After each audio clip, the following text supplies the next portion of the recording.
গোরখোদক মনু মিয়ার জন্য বাশারের অনুরোধ, ঘোড়া উপহার দিতে চাই। মঞ্জুরুল আলম, ঢাকা।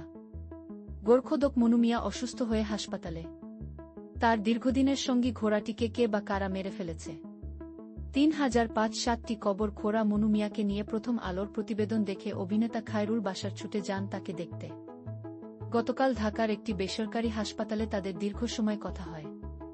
মনু মিয়ার কথায় বাশারের মনে হয়েছে তারা সমাজের নায়ক।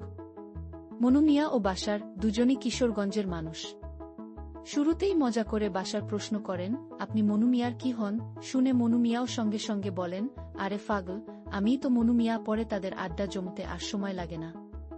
বাশারের মনে হয়েছে মনু মিয়া বয়স অনুযায়ী বেশ শক্ত, মানসিকভাবেও দিচেতা।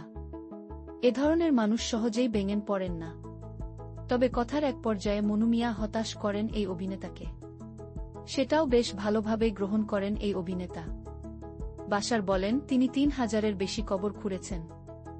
এই দীর্ঘ সময়ে তিনি যাতায়াতের জন্য ব্যবহার করেছেন নিজের ঘোড়া। সেই ঘোড়াটিকে দুর্বৃত্তরা মেরে ফেলার কথা শুনে তার সঙ্গে দেখা করতে যাই। আমরা একই অঞ্চলের ভাটির মানুষ, আমাদের আঞ্চলিক ভাষা এক।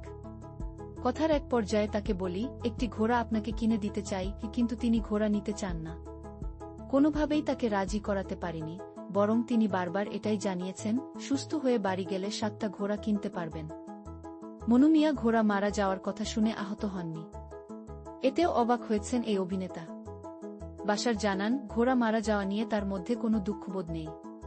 তিনি মনে করেন তার আছে বলেই গেছে, যার আছে তার যায়, এতে কষ্ট হচ্ছে না।